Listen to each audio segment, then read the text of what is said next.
CHEM 2100 synthesis of indigo. This week we're going to be making indigo powder, reducing it, soaking it into a cloth, in this case a towel, and dyeing our towel indigo blue, just like a blue jean. So we're going to start off. Here's our reaction vessel. This is a 50 ml round bottom flask in a heating mantle. We're going to start off by adding our orthonitrophenaldehyde, 750 milligrams. We'll add a spin vane so that we can mix this during the reflux, and 6 milliliters of acetone. I'll take my 750 milligrams and I'll carefully add that into my round bottom flask using the crease of the whey paper.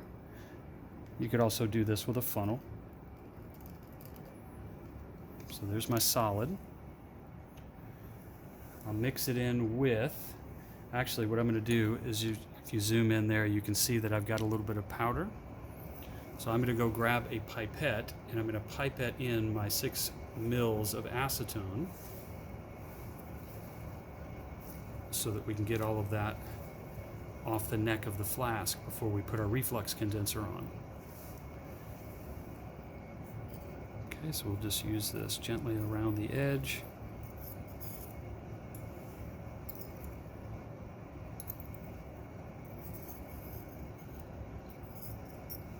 Okay, now that we've rinsed down the majority of those crystals, I'll pour in the rest.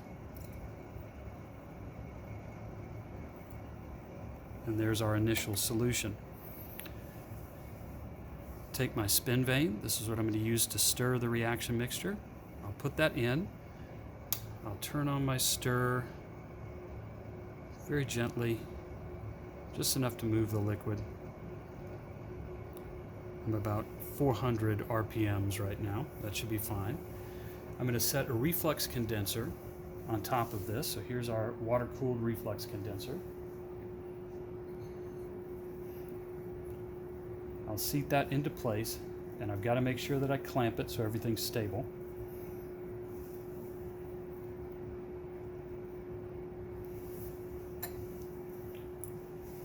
Now I've got to set up my water lines.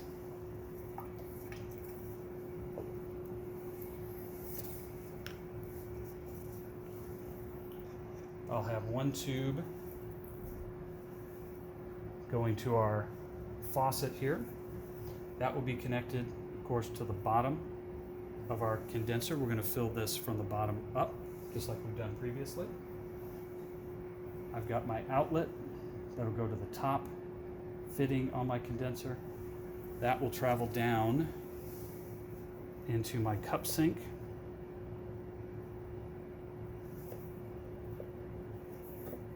There we go. Turn on the water pressure very slowly. It does not have to be very fast. We don't want too much water pressure. We'll make sure that we've got our condenser, our jacket is filled. So now we can start heating our system. We're going to set this for a gentle reflux so that we can reflux our acetone and begin the process of our reaction. Now this isn't the complete reaction mixture for step 1. We're going to start this heating, then we're going to go make our sodium hydroxide solution. We'll check back in just 1 second. So the final piece of the puzzle for our reaction solution is going to be a sodium hydroxide solution, 12 molar. In order to achieve this, we're going to take 3 of our sodium hydroxide solid pellets, place them into our 50 ml Erlenmeyer flask, and then dissolve them in 5 mils of DI water.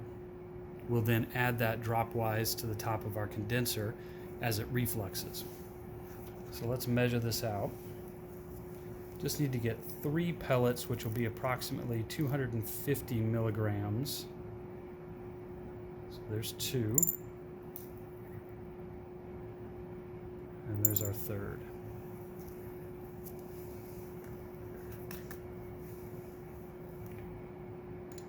Mix in our DI water.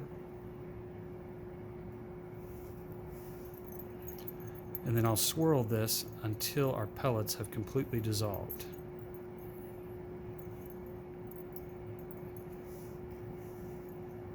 And it's actually happening pretty quickly. You can hear them clinking a little bit against the glass, and as they dissolve, that sound disappears. So I don't know if you can see, but that is fully dissolved now. So we have our 12 molar solution. All right, so we're going to go back and add this dropwise over the course of 5 minutes into our reaction vessel.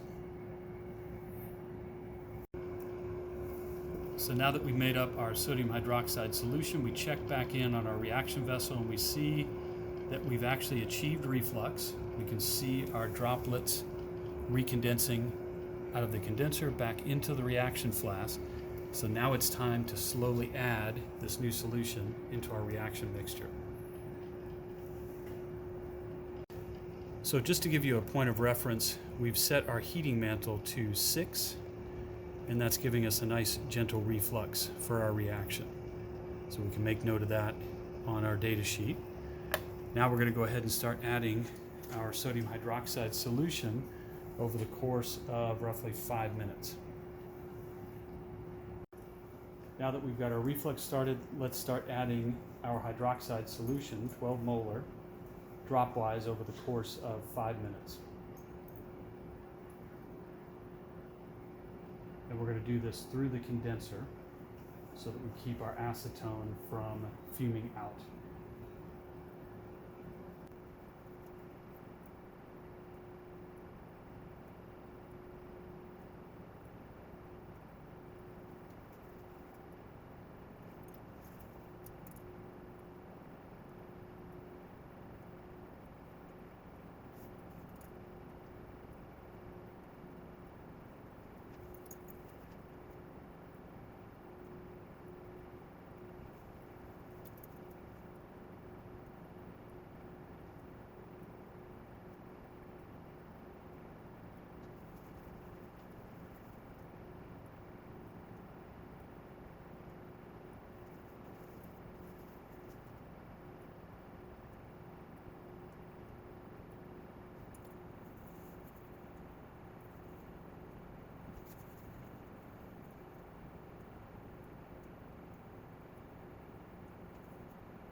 So our dropwise addition is finished.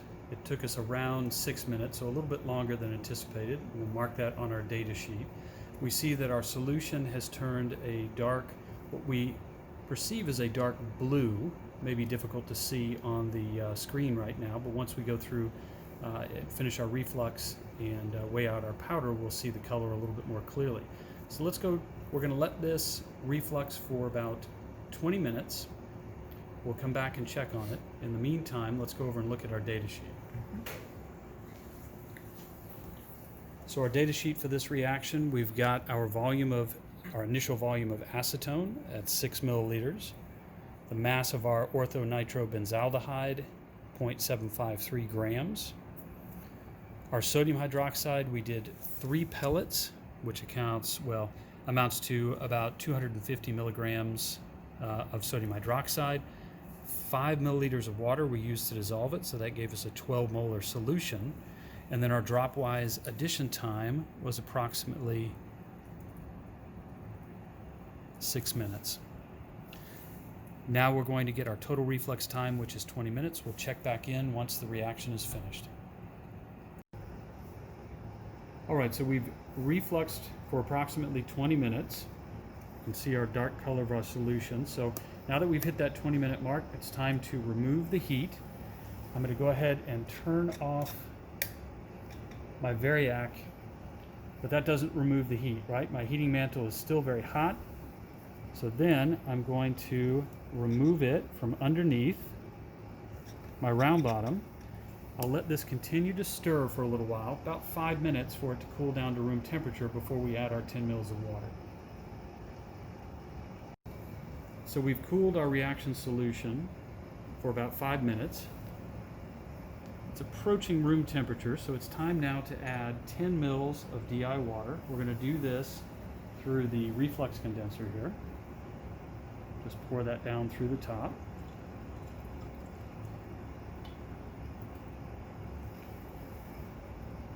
We've still got it stirring here. Now I'm going to go ahead and remove my reflux condenser. Set that to the side.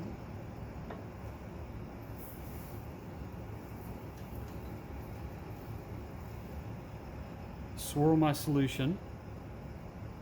And we can see a little bit better that nice blue color that's coming from our indigo that we've created.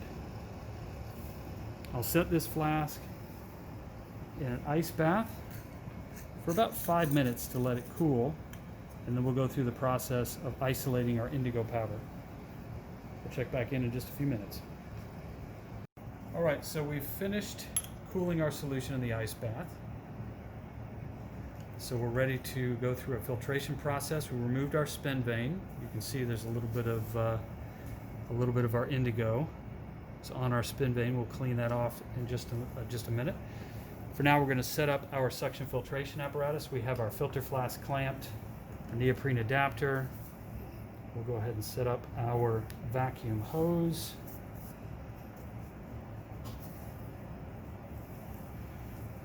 And of course, last but not least, we have our filter. Set our filter paper in the top, and I'm going to wet it with a little bit of distilled water.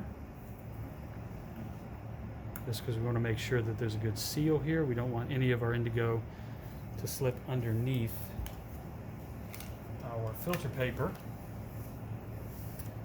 I'll turn on my vacuum. There we go, that's looking pretty good. So we'll take our reaction flask out of the ice bath and we'll pour this into our suction filtration apparatus.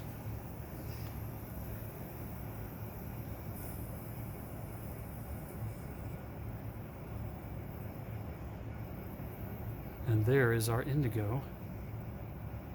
Nice dark blue color. Now, as you can see, we still have a lot remaining in our reaction flask. So we're going to use a small amount of DI water. We're going to rinse the flask to try and get every last little bit out that we can.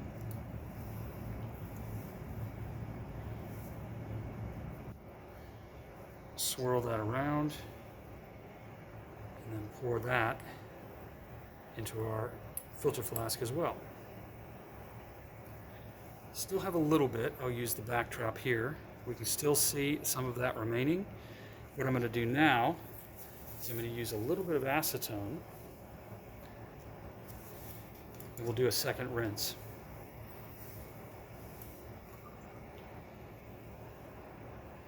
These are not specific volumes. We're just using small amounts, not too much.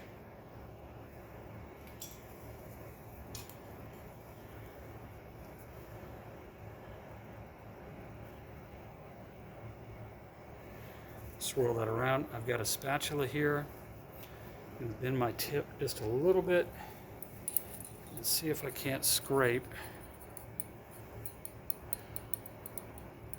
some of that indigo that's stuck to the side of a round bottom flask.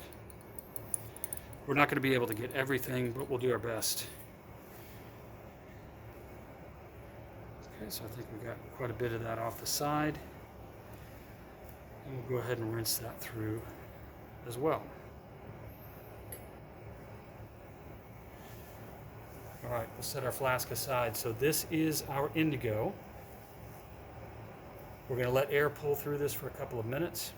Then we'll scrape it off onto a watch glass and let it dry. All right, so we finished pulling air through our indigo product. So we have all of our powder, our crystals here on our filter flask, the filter paper. So we'll take this off. I'm going to be measuring this out onto some whey paper because I don't want the indigo crystals to stick to, say, a watch glass. We want to make sure that we can transfer as much as possible into our final step of the reaction. So what I'm going to do, actually what I'll do here is I'll just start scraping inside the filter flask itself, and it's coming off fairly easily, which is nice. I've already weighed out this weigh paper, so I know how much it weighs, so that when we go back, we'll weigh this plus the product, we'll do a subtraction, we'll get our total mass of indigo. Really nice, deep blue, almost purplish powder that we have here.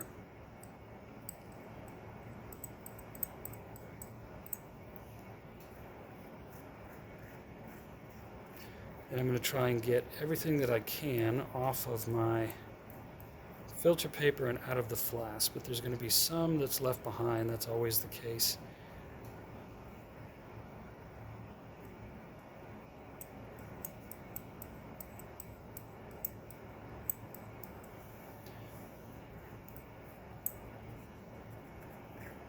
The rest that remains here is just a residual powder.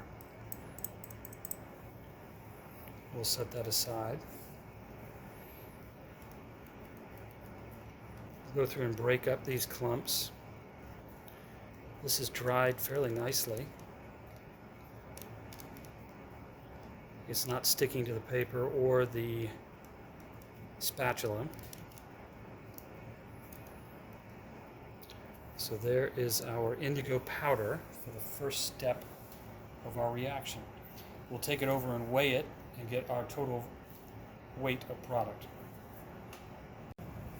So here's the weight of our weigh paper and our final product, 0.562 grams. We'll go over to our sheet here that's to the right of us, 0.562. We'll do a quick subtraction here to get our mass of the indigo product. We'll do a quick update on our data sheet here as well. The volume of water added to the reflux was 10 milliliters. We'll add in that weight for the indigo, and then we'll move on to step 2. All right, so we've collected our indigo. We've measured out the remaining components. This is step 2, where we're actually going to create our indigo solution, transform it into indigo white, add our cotton strip or our cotton square here, and use that to essentially dye this indigo blue. So first things first, 50 mils of DI water added to our 250 ml beaker. We have 2.5 milliliters of our 10% sodium hydroxide solution. We'll go ahead and add that in. So now we have our alkaline solution. We now have 1 gram of sodium dithionite.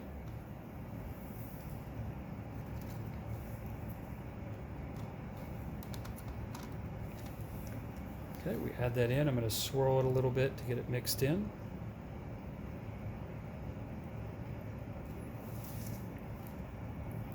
So that's gone into solution very nicely. And then last but not least, we have our indigo blue.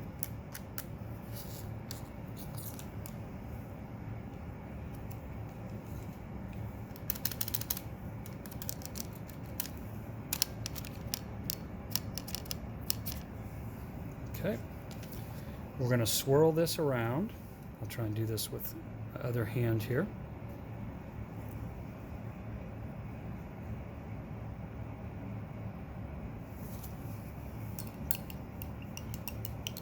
And we want to swirl this until our dark blue actually becomes a yellowish blue, a very light yellowish blue that tells us that we've gone through the transformation from water insoluble indigo blue to our water soluble indigo white. That's what we're going to use to actually dye. I'm going to have to use my right hand here so I can swirl a little bit more efficiently.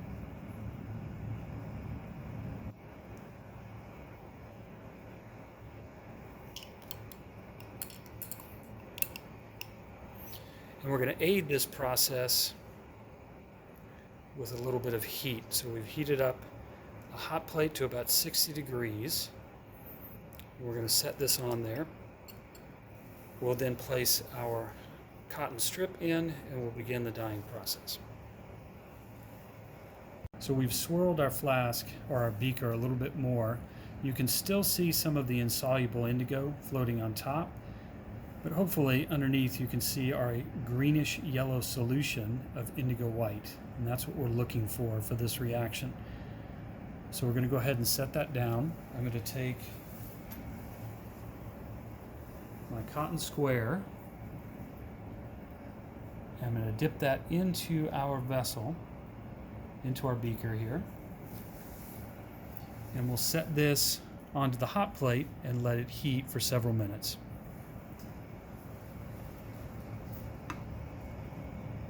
Keep our snorkel in place just in case we have any fumes evolve. We'll check back in on this in about 5 minutes. So we've been heating our solution for roughly 5 minutes. I'm going to go ahead and take this off of our hot plate. I'm going to take our cotton, our soaked cotton, out. You can see that it's got a yellowish hue. We've got some dark blue flakes. I'm going to put our solution back under the snorkel here. I'm going to rinse our cotton in this beaker of distilled water.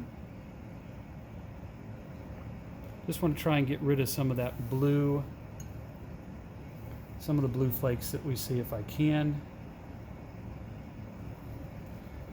And then I'll lay this out on the mat.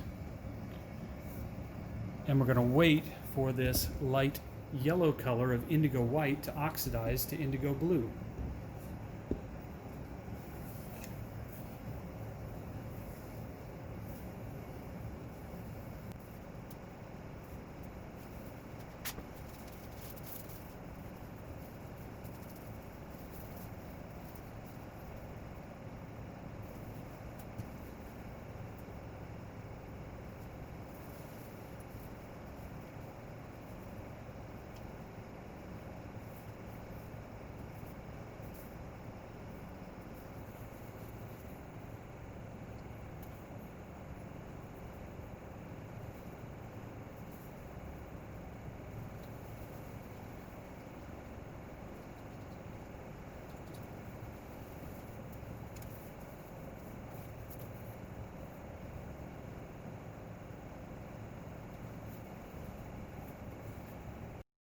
Okay, so we finished our drying process.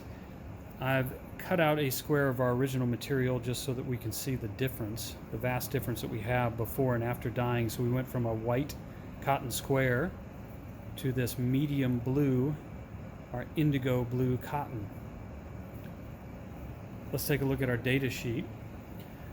Our reduced indigo was a light yellowish green solution, and our fabric, after we heated it in our solution and then washed it with water right afterwards, was a light yellow, which gradually darkened to or changed to our medium blue color after oxidation, right? So the oxidation was turning our indigo white back into indigo blue, and that's the color of our fabric after drying or oxidizing, is a medium blue color. So that's the end of our data sheet here. The only piece of the puzzle that we haven't added here is one that you'll have to do on your own, which is the percent yield of your indigo. You'll have to perform your calculation using your specific numbers that you obtain in class. All right, good luck with your handouts. We'll see you next week.